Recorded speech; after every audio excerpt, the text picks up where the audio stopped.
there are some submit button styling as well that we can do. I'm going to show you a submit button. In the previous work, our submit button was register, the register button, and set some styles to it. So we can give it a color. Okay, we can change the color of the submit. We can also let it look like a 3D form, okay, by using a text shadow. But this one, you should make sure your browser supports it. Okay, you get the 3D feel. It gives it more clarity. It makes the button also thicker. You can also give a background color to the submit.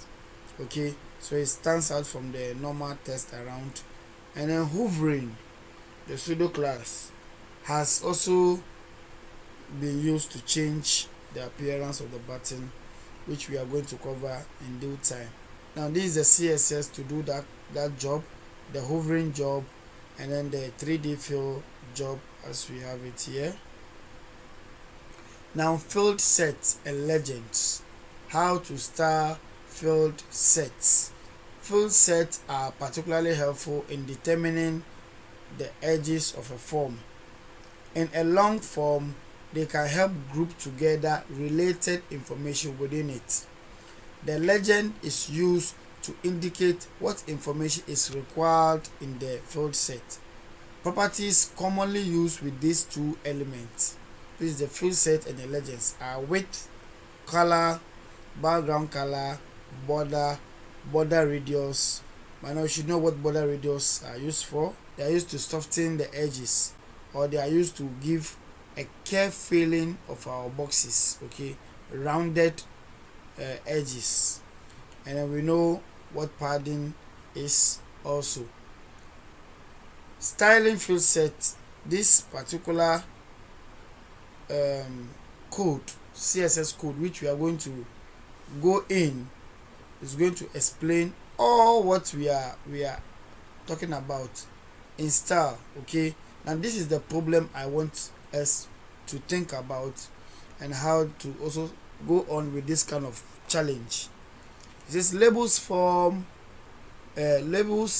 form elements are often different lengths, which means that the form controls will not appear in a straight line.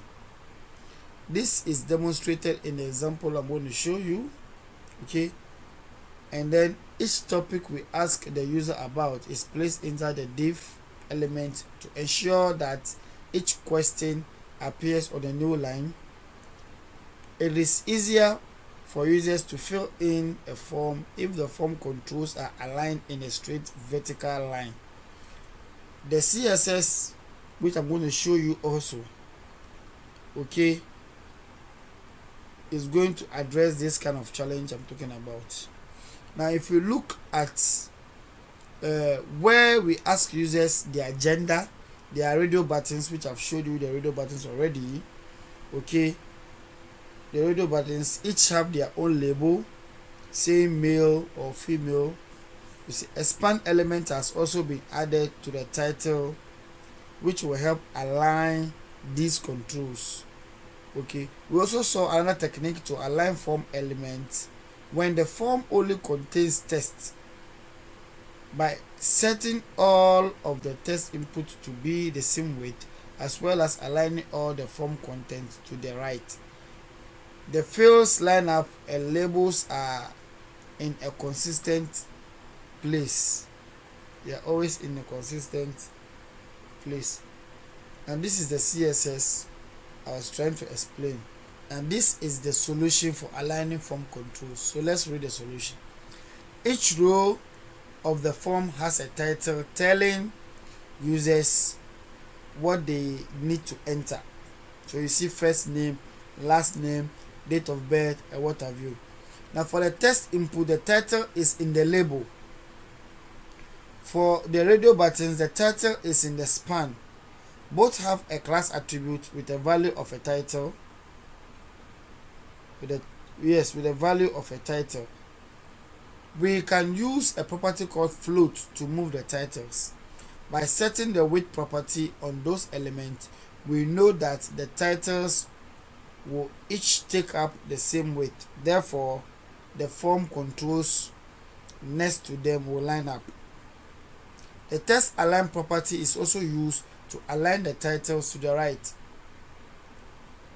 And padding is used to make sure there is a gap between the text in the title box and the form controls.